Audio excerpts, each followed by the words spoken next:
Bonjour. Gen V introduit de nombreux nouveaux super pouvoirs dans le canon de The Boys, et la manipulation du sang de Mary Morrow est un ajout particulièrement dégoûtant qui soulève de nombreuses questions. Voici les pouvoirs de Mary expliqués, et c'est juste après ça.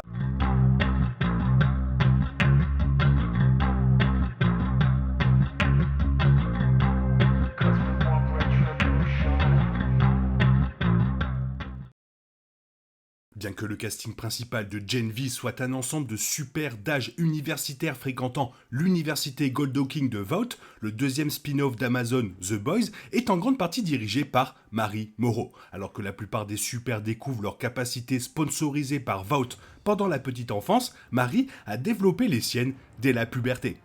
La série montre Mary Morrow cherchant à faire progresser sa carrière de super-héros en s'inscrivant à l'université Goldhawking, date à laquelle ses super-pouvoirs se sont considérablement développés. Dans l'histoire de la série d'Amazon, Mary utilise ses capacités de diverses manières inventives et déchirantes, mais le spin-off n'a pas encore fourni une exploration complète de ses dons. En vérité, les pouvoirs à glacer le sang du composé V de Mary pourraient avoir des applications qui coulent dans les veines de toute la franchise The Boys.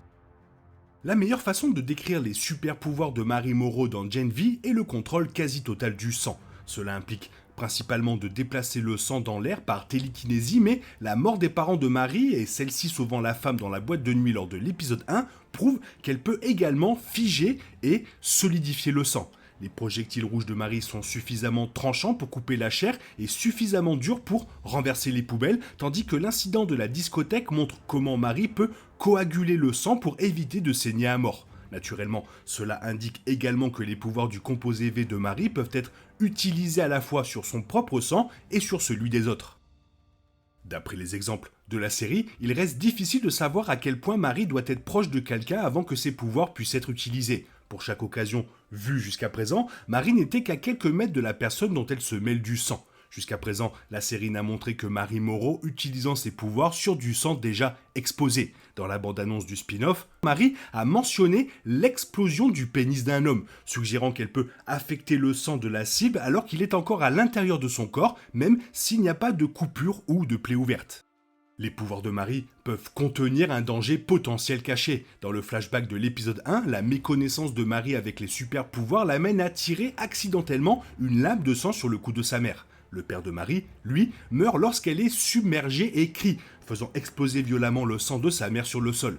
Bien que Mary d'aujourd'hui ait beaucoup plus de contrôle sur ses pouvoirs, devenir émotif pourrait éventuellement entraîner un autre accident très compliqué.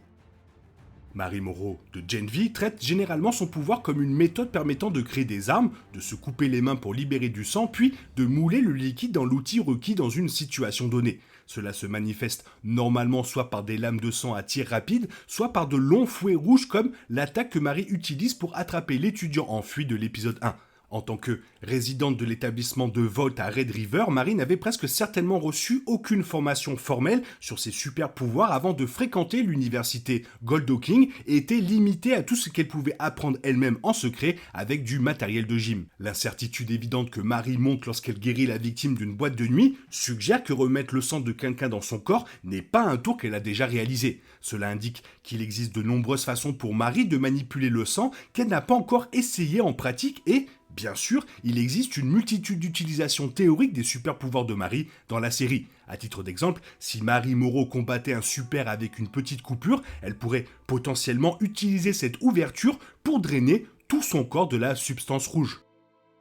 Et forcément, la question qui se pose, pourrait-elle tuer le protecteur ? Homelander reste l'étalon d'or des super Vought et l'étalon de mesure contre lequel tous les autres sont tenus. Il existe peu de super précieux dans l'univers The Boys dotés de pouvoirs qui pourraient potentiellement tuer le protecteur. Mais Mary Morrow de Gen V pourrait peut-être en faire partie. En raison de l'extrême dureté de la peau de Homelander, les armes de sang que Mary tire de ses propres mains se révéleraient presque certainement inutiles contre lui. Cependant, si un autre super tel que par exemple la Reine Maeve, Petit Soldat ou Starlight pouvait faire saigner les lèvres de Homelander, Mary pourrait très bien tuer le chef des 7 en utilisant ses pouvoirs pour drainer toute sa réserve de sang. Les chances de Mary Morrow de tuer le protecteur augmenteraient considérablement si l'héroïne de la série pouvait manipuler le sang d'une personne alors qu'il est encore dans son corps. Étant donné que même Homelander dépend vraisemblablement des battements de son cœur, les pouvoirs sanguins de Mary peuvent lui permettre d'arrêter sa circulation ou de durcir le sang dans les veines de Homelander pour le tuer de l'intérieur.